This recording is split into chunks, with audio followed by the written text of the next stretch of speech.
Aloha everyone, it's Sola here. I just got back from a trip to Hawaii and I wanted to share some of my experiences and hoping that it would help you guys when planning or trying to decide if a trip to Hawaii post-COVID would be a good idea right now. So let's start off with COVID testing. I actually haven't thought about COVID testing in a while, especially as I'm vaccinated. But if you are traveling to Hawaii, you are required to have a negative COVID test that's within 72 hours of traveling. So that means if you are planning to take a COVID test in, say, Maryland, and then you get to Hawaii more than 72 hours later, you will be required to take another COVID test. And you cannot just take a COVID test anywhere on the mainland. There's a bunch of trusted providers that are listed on the Safe Travel website. Once you get your negative COVID results, that was within 72 hours of you traveling, you are required to upload those results to the Safe Travel website, and then you get a QR code, which you have to show when you get to Hawaii at wherever island you decide to go first. The added kicker is, which I actually wasn't aware about, was depending on what island you travel, there's kind of different rules, especially traveling between islands. I wasn't aware of the fact that if you're traveling between islands, you're required to get another COVID test, and it has to, again, be within 72 hours of you arriving at the new island. In Hawaii, the intra-travel COVID tests aren't covered by my insurance. It was $150 per person to get it done, and it was a little stressful because I wasn't quite sure where to go due to, I'm going to talk about the transportation issues, just even getting there and getting our results in time. We actually heard many horror stories. One of the worst ones being, we met a couple who were there for their retirement trip, and they explained they left the US, got to Honolulu, had a fantastic couple of days there, and then got on a flight to Kauai. They get to Kauai and were asked, where are the negatives, COVID results that were taken within, the test that was taken within 72 hours. Unfortunately for them, they couldn't provide it, of course, because they didn't know about it. Just like us, we didn't know about it until we actually got to Kauai, our first stop. And at Kauai Airport, that's where they were at. They were escorted by the National Guard back onto a plane, back to Honolulu, which they had to pay for. Then they were required to get a test there, wait for the results, which luckily came pretty quick, pay for another flight back to Honolulu. And of course, they're frustrated, tired. They've already lost the rental car, which they had booked, and then had to pay for some crazy extortionate cab ride back to the hotel, which is like $175. Again, we'll talk about transportation later, but, I just wanted you to consider this when you are booking your travel. I know the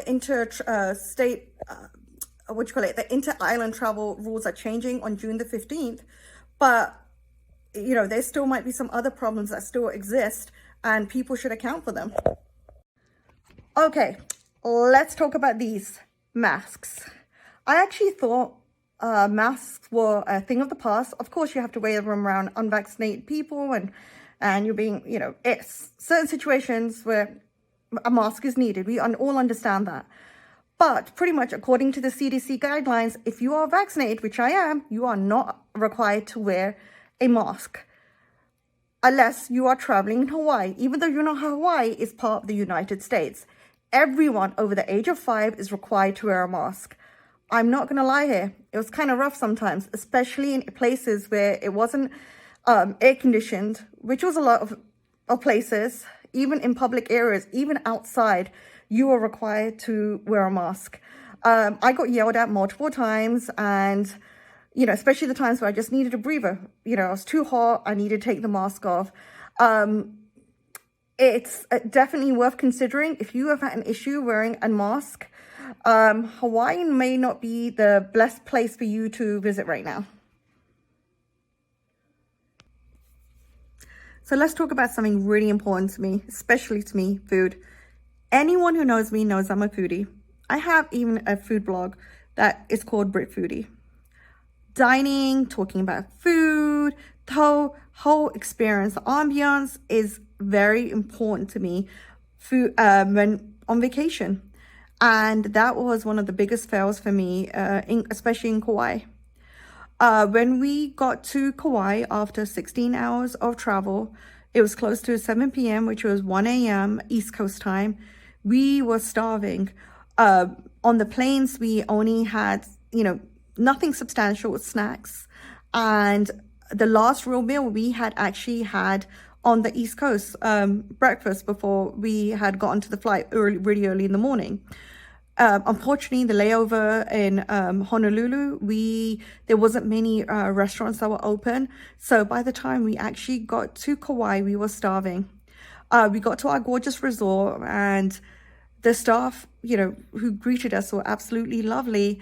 And we asked them, hey, where's the restaurant? They're like, unfortunately, we don't have any reservations today. And I'm like, okay, can I make reservations for, the next 2 days while I'm there?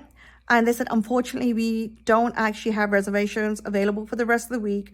We are only open for 5 out of the 7 days due to staff shortages. And but we do have a couple of the menu items available at the bar, and if you get there before 7, you can order. So we rushed over. We were starving. I ordered a piece of cod, which was delicious, and some vegetables, but it was like $45. But at this point, I was just happy to get some food inside of me. The next morning, we had paid for breakfast on the resort, and I think breakfast opened at 7 o'clock. We got there at 8 a.m. and a lot of the menu items weren't available. I'm like, okay. So, we chose a couple of things, had a fairly decent breakfast and left. We drove around Kauai, and we did some sightseeing, gorgeous, loved it. Kauai was absolutely beautiful, but we were starving. And a lot of the places that we went to, the restaurants were just closed. So then, got on good old fashioned Google and looked up a couple of restaurants that we could eat at for dinner. We went to one and we couldn't find it. And after talking to a local, found out it actually had closed down. They just didn't update the website. Second restaurant, we get there, they had closed by 4 o'clock because they were only running on limited hours. And then we, got some shaved ice, and, shaved ice in Hawaii is absolutely delicious, but we were still starving. We got some fruit from the side of the road, obviously the pineapple, the coconuts, absolutely delicious. But we just wanted to get something more filling. I was like, would love to eat a pizza. We found a high-end Italian restaurant, and we got there. Of course, big old notice saying no reservations available. Luckily for us, the manager was really nice, and he could see I was really on the hangry side, and he felt bad for us. We had been traveling around the whole day, and we literally had just got like snacks and stuff from like Safeway. So we were starving, and he gave us a reservation an hour later. So by the time we actually sat down to eat, it was like close to 8:45 p.m. and we were starving. We ordered the pizza, and we were told the brick oven was broken. At this point, I was so exhausted and tired. I just, I was like, let me just order some pasta, and I ate it. The pasta was delicious. But that's just an example of simple things like eating became a really stressful experience. So, my advice is, before you go to a restaurant, make sure you call and someone picks up the phone. So getting around Hawaii has really changed post-COVID. I didn't realize how tough it would be to find an Uber or a taxi to get around the islands. Luckily for us, when we got to Kauai, at the airport, we had already booked a shuttle. We used Speedy Shuttle, and they were able to take us to a hotel for the first day, the first night that we got there. It was a great experience. But while we were talking to the lady, she said she had been working at Speedy Shuttle for 11 years, and never had she had more than one page of manifests or people that she needed to pick up. And now she was having 4 pages, and she just didn't know where all these extra people were coming from. So this was in Kauai. And similarly, we talked to a taxi company. When we were trying to find a taxi, there was one day where we were meant to get to a tour, and we ordered a taxi, and we were told there were no taxis available for the next 90 minutes. And finally, when we were able to get the taxi, join our tour late, we asked the lady why was getting a taxi such an issue. And they said usually they would have 11 taxis operating. And I'm sorry, they typically had 40 taxis operating, and now they are operating on 11 taxis. And there's just an influx of people. Add to that issue is the fact of a rental car shortage. When COVID started, they sent all the rental cars back to the mainland. And now with all these tourists coming back to the islands, there's not enough rental cars available. Before we had, left, just before we had left, we were told that there was a rental car shortage. So we actually got lucky and we were able to rent a car in Kauai. Unfortunately, we weren't able to rent a car in Maui, and I'm going to get to that experience. Definitely a story to tell. The issue being is typically the cars that would be like $250 to $400 to rent for a week, like a Toyota Camry, were now going in excess of $250, $500 a day. $500 a day for a Toyota Camry. That's if you can even find one. Then if you weren't able to get a Uber or a taxi, which by the way happened to a lot of people in Kauai, people who were staying on the north of the island near Princeville, they weren't actually able to find Ubers. I mean, while I talked to a bunch of people, and people who didn't have a car had a pretty tough time. They had to take multiple modes of public transport, and like walk like a mile typically anytime they wanted to go and do anything. Then as the tours that you could have used to get around the island, a lot of them were only operating a limited capacity. So it was hard to even find a reservation.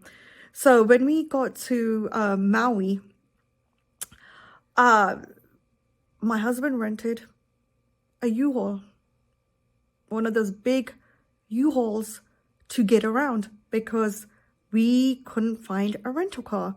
Thankfully, that was only one day. The second day, it wasn't much better, but we got a U-Haul truck. It's $20 a day and then extra money per mileage. But definitely not the most luxurious or, the option I'd ever imagined that we would be taking on this, once in a lifetime kind of trip.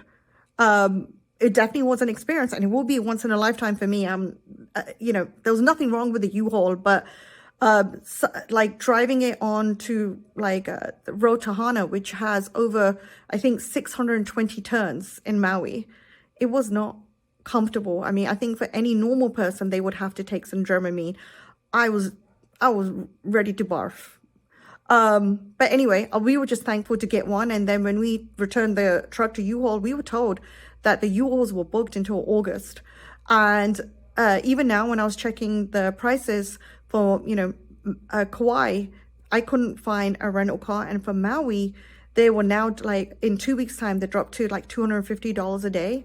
And again, I know the prices are fluctuating, but you need to account for getting around the islands, how you're going to do it. To conclude, even though the inter-island travel testing is going to go away on July the 15th, I'm not sure if all of the other issues that I described are going to go away. So definitely plan ahead and accommodate for them if you are planning a trip to Hawaii. That meaning the COVID testing that you are required to do, even if you're coming from the mainland in the United States. The masks that you have to wear on the island if you're over 5 years old. The food situation, making sure, especially if you have any allergies or dietary needs, that you plan accordingly, because I'm not sure when all the restaurants are going to be up and running again and with the optimum amount of staff and the ability to get reservations. Getting around the islands, making sure that you can get a tour or be able to rent a car or get an Uber or a taxi. All of that stuff is, people are still trying to come up to speed for that. So make sure that you are able to accommodate the extra pricing for rental cars before you get here, and don't think you're able to get a rental car at the airport, because there's definitely still a shortage. Overall, I would say Hawaii is beautiful and the people were absolutely lovely, and they definitely have had a hard time. A lot of their business and economy relies on tourism, and tourism, definitely thankfully is coming back up. But it's going to take a while before things get back to normal. So in order to enjoy Hawaii and be able to do the tours and do the traditional Hawaiian shows, you might want to save the money for now and come back where you can truly enjoy Hawaii at its true glory. The other thing I do want to add is, before you think about coming to Hawaii, there's several tests that you can do online to decide what island that you want to come to. Hawaii is made up of multiple islands, and each island has a different feel. When I come back to Hawaii, I'm definitely going to check out the different islands, but it's definitely going to be way post-COVID. And I know my experience would have been much more relaxing pre-COVID. And I'm looking forward to coming back another day and have the relaxing experience that I'd originally hoped for. Maloha for listening, which means thank you. Have a wonderful day.